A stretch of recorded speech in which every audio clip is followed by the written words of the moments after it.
ओम नमो भगवते वासुदेवाय। आप सभी का हमारे YouTube चैनल पर हार्दिक स्वागत है। फाल्गुन मास के शुक्ल पक्ष की एकादशी कब है? आइए जानें शुभ मुहूर्त, पूजा विधि, व्रत महत्व और पौराणिक कथा। सनातन धर्म में एकादशी तिथि का विशेष महत्व है। फाल्गुन मास के शुक्ल पक्ष की एकादशी तिथि को आमल की एकादशी या रंग भरी एकादशी के नाम से जाना जाता है। इस दिन विष्णु जी के साथ धन की देवी यानी माता लक्ष्मी की पूजा का विधान है।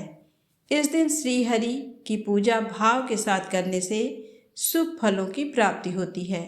सुखी वैवाहिक जीवन, मोक्ष प्राप्ति और दोषों से मुक्ति के लिए आमल की एकादशी व्रत रखा जाता है। आमल की एकादशी 20 मार्च को है। इस दिन काशी में बाबा विश्वनाथ संग रंग गुलाल की होली खेली जाती है, इसलिए इसे रंग भरी एकादशी भी कहते हैं।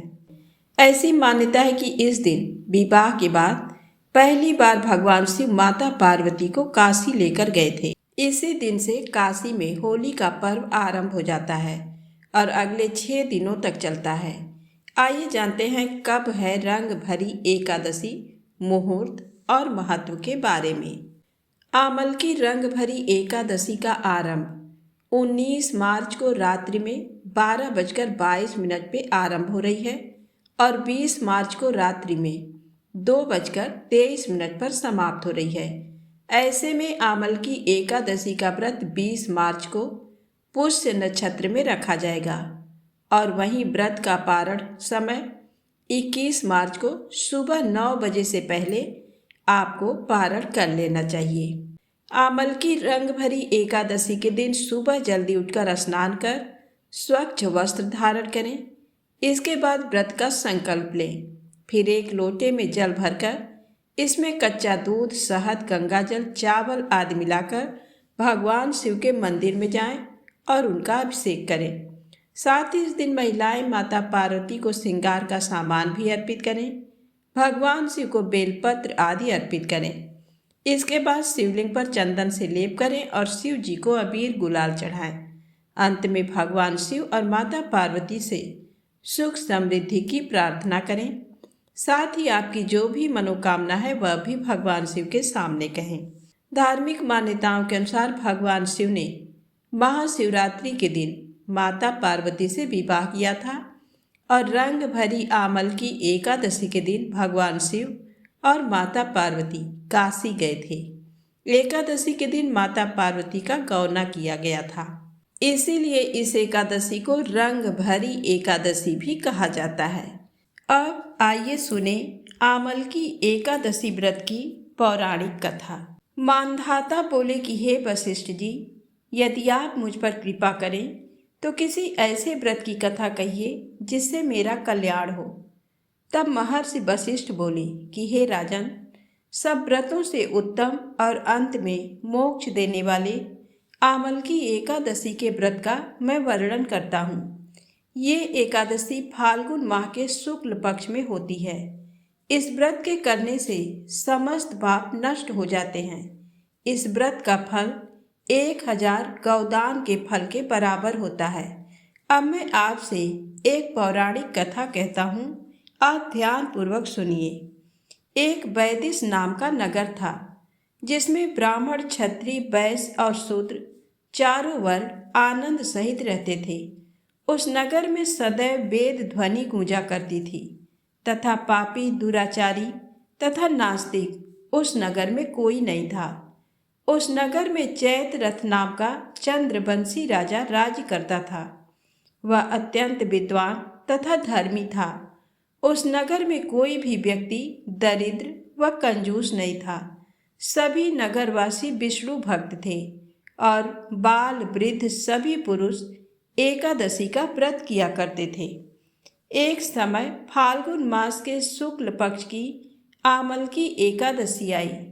उस दिन राजा, प्रजा तथा बाल वृद्ध सबने हर्षपूर्वक व्रत किया।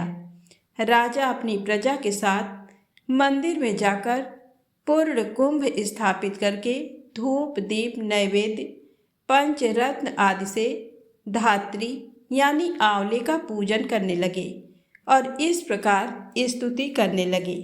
हे धात्री, तुम ब्रह्म स्वरूप हो, तुम ब्रह्मा जी द्वारा उत्पन्न हुई हो और समस्त पापों का नाश करने वाले हो।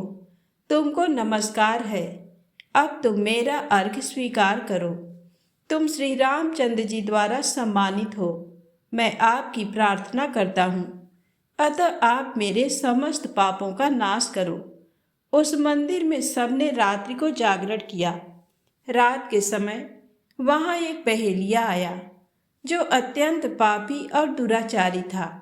वह अपने कुटुंब का पालन जीव हत्या करके किया करता था। भूख और प्यास से अत्यंत व्याकुल वह बहेलिया इस जागरण को देखने के लिए मंदिर के एक कोने में बैठ गया और विष्णु भगवान तथा एकादशी महात्म की कथा सुनने लगा। इस प्रकार अन्य मनुष्यों की भांति उसने भी सारी रात जागकर बिता दी। प्रातः काल होते ही सब लोग अपने घर चले गए तो बहेलिया भी अपने घर चला गया। घर जाकर उसने भोजन किया। कुछ समय बीतने के पश्चात उस बहेलिये की मृत्यु हो गई।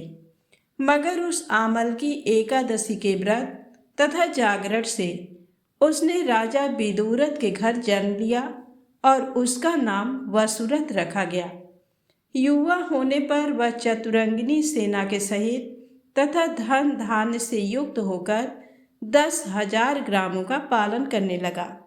वह तेज में सूर्य के समान, कांति में चंद्रमा के समान, वीरता में भगवान विष्णु के समान और क्षमा में पृथ्वी के समान था। वह अत्यंत धार्मिक, सत्यवादी, कर्मवीर और विष्णु भक्त था। वह प्रजा का समान भाव से पालन करता था। दान देना उसका नित्य कर्तव्य था। एक दिन राजा शिकार खेलने के लिए गया। दैव योग से वह मार्ग भूल गया और दिशा ज्ञान न रहने के कारण उसी वन में एक वृक्ष के नीचे सो गया। थोड़ी देर बाद पहाड़ी म्लेच्छ वहां पर आ गए और राजा को अकेला देखकर मारो मारो शब्द करते हुए राजा की ओर दौड़े। म्लेच्छ कहने लगे कि इसी दुष्ट राजा ने हमारे माता पिता, पुत्र पौत्र आदि अनेक संबंधियों को मारा है तथा देश से निकाल दिया है, अतः इसको अवश्य मारना चाहिए। ऐसा कहकर वे म्लेच्छ उस राजा को मारने दौड़े और अनेक प्रकार के अस्त्र शस्त्र उसके ऊपर फेंके। वे सब अस्त्र शस्त्र राजा के शरीर पर गिरते ही नष्ट हो जाते और उनका वार पुष्प के समान प्रतीत होता। अब उन म्लेच्छों के अस्त्र शस्त्र उल्टा उन्हीं पर प्रहार करने लगे, जिससे वे मूर्छित होकर गिरने लगे। उसी समय राजा के शरीर से एक दिव्य स्त्री उत्पन्न हुई। वह स्त्री अत्यंत सुंदर होते हुए भी उसकी भ्रिकुटी टेढ़ी थी। उसकी आंखों से लाल लाल अग्नि निकल रही थी, जिससे वह दूसरे काल के समान प्रतीत होती थी। वह स्त्री मलेच्छों को मारने दौड़ी और थोड़ी ही देर में उसने सब मलेच्छों को काल के गाल में पहुंचा दिया। जब राजा सोकर उठा तो उसने मलेच्छों को मरा हुआ देखकर कहा कि इन शत्रुओं को किसने मारा है? इस वन में मेरा कौन हितैषी रहता है? वह ऐसा विचार कर ही रहा था कि आकाशवाणी हुई, हे राजा, इस संसार में विष्णु भगवान के अतिरिक्त कौन तेरी सहायता कर सकता है? इस आकाशवाणी को सुनकर राजा अपने राज्य में आ गया और सुखपूर्वक राज्य करने लगा।